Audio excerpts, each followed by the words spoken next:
No, para dejar claro que nosotros no aceptamos la perspectiva de género como algo que no está en disputa. Muchísimas gracias, señora presidenta. Muchísimas gracias, señora presidenta. Me gustaría invitar a algún especialista en derecho administrativo para que nos asesore en esta materia. Creo que hay un par de puntos que pueden ser conflictivos y sería bueno despejarlos antes de lanzar una ley que pudiese generar conflictos dentro de la administración. Muy bien, vamos, si tienen los nombres nos señalen, si no nosotros buscamos alguna persona en materia de derecho administrativo. Si vamos a invitar a personas que tienen una posición política absolutamente clara y no neutral respecto de este tema, no me gustaría que nosotros nos pudiésemos reservar el derecho para hacer una invitación similar desde nuestro sector. Muy bien, yo creo que ya lo dijimos, aquí hay un espacio democrático, después aquí se votan las propuestas, así que no hay veto para ninguna invitación, lo que sí es el tiempo que vamos a ir manejando con el Ejecutivo, ya, y por cierto la presidenta de ir convocando en su minuto, así que ¿les parece hoy día, por lo menos con los nombres? Muchas gracias, señora presidenta. En primer lugar, en un país donde cada vez más mujeres están tomando posiciones de poder, me parece que crear una discriminación en razón de una perspectiva de género que por supuesto está variando en este momento, es respecto de los varones. En primer lugar, no se condice con nuestra tradición republicana de tratar a todos ante la ley por igual, sino que también está desconociendo este proceso de empoderamiento de la mujer. Ese es el primer punto. El segundo punto que a mí me complica es el siguiente, y aquí voy a describir la definición de la Universidad de Berna, en Suiza, de lo que es un acoso sexual. Dice entonces, la frontera entre un coqueteo inocente, una relación amistosa y el acoso sexual parece, en una primera visión, muy difícil de definir, pero existe una regla muy sencilla. Definitorio no es la intención de la persona que está actuando, sino que cómo llega su actuar en la persona afectada.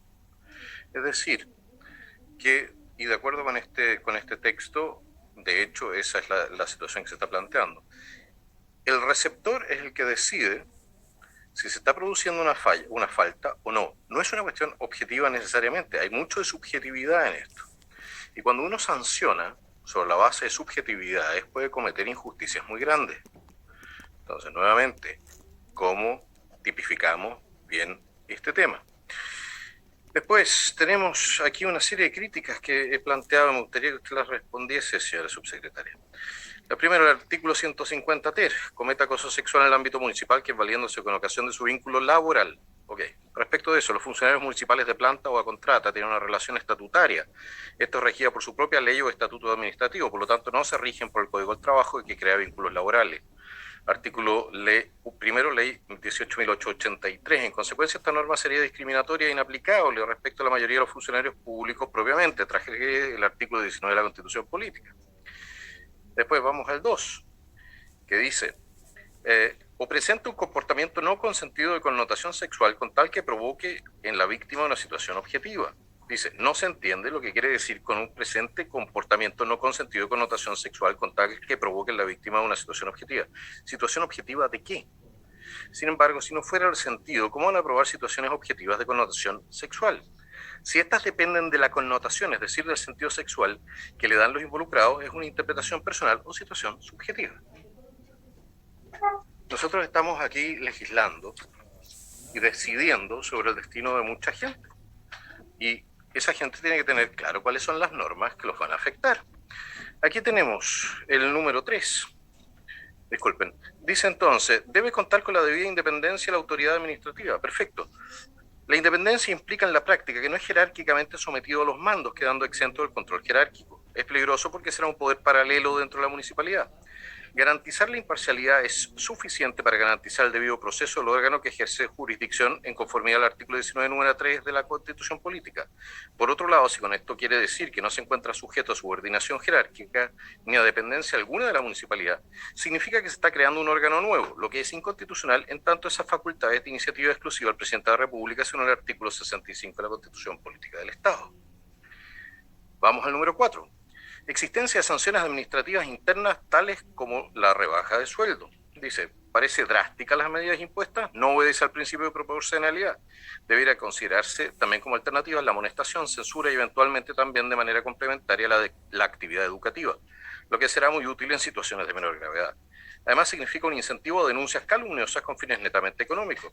Si ha de aplicarse una sanción económica, debe ser en la forma de multas o rebajas salariales temporales. En consecuencia, atenta contra el artículo 19, número 4, respeto de la honra de la persona y su familia; del número 16, libertad de trabajo y su protección; del número 20, igualdad ante las cargas públicas. El número 5 dice, habla de la verticalidad de la relación víctima-victimario. Dice, la verticalidad, como se plantea, lleva al absurdo de que si el agresor es subalterno, también es un agravante. Lo razonable es que opere cuando un superior jerárquico abuse de su posición. Además, en la administración siempre las relaciones son verticales, sea en razón de grado o antigüedad, por lo que siempre aplicaría este agravante. Transgrede, por lo tanto, ser subalterno, el derecho a igualdad. Podría extenderme. La verdad es que hay muchas críticas en este tema. Yo creo que este proyecto de ley requiere una revisión profunda, no solamente en esta mesa, porque de otra manera va a terminar en el Tribunal Constitucional y puede que se los voten. Yo creo que no es una mala idea el proteger a las mujeres de acercamientos indeseados.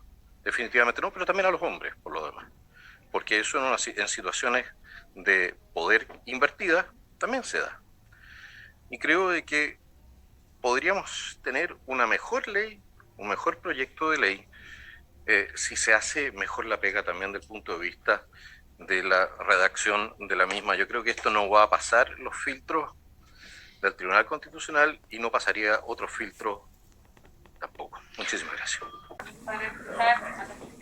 En primer lugar, estimada colega, yo no insinué nada. Yo estaba aquí citando de la página de la Facultad de Derecho de la Universidad de Berna. No estoy insinuando nada en esta materia. Sí, lo que pasa es que este problema no es un problema solamente que se produzca en Chile, sino que existe también una legislación comparada en la materia, y yo creo que es bueno también ver cómo han solucionado este problema otros países que van más avanzados que nosotros en esta materia. Entonces, si hay un problema de definición, que es un problema de definición que ha sido identificado no solamente en Suiza, sino que en Austria y en Alemania también, de la misma manera. Supongo que en Estados Unidos y en Inglaterra no es muy distinto. Entonces nosotros podemos aproximarnos a una mejor definición en la medida en que nosotros veamos cuáles son los problemas que se plantean de la mano de esto. Ahora, dejando eso de lado, a mí me complica cuando me dicen que estas normas van a ser aplicadas con perspectiva de género. Y me complica en razón de lo siguiente: la justicia o es ciega o no es. Es decir, la ley es para todos igual o no lo es. Yo sé de que existe una voluntad política, ideológica, de igualar injusticias históricas. Y yo no estoy hablando de la legitimidad de dicha visión. Pero sí estoy hablando de que no se corrigen injusticias históricas creando injusticias actuales. Esa es mi perspectiva. La justicia y la norma tiene que aplicarse para todos por igual. Esa es la única igualdad en la cual yo creo a pie juntilla. Muchísimas gracias.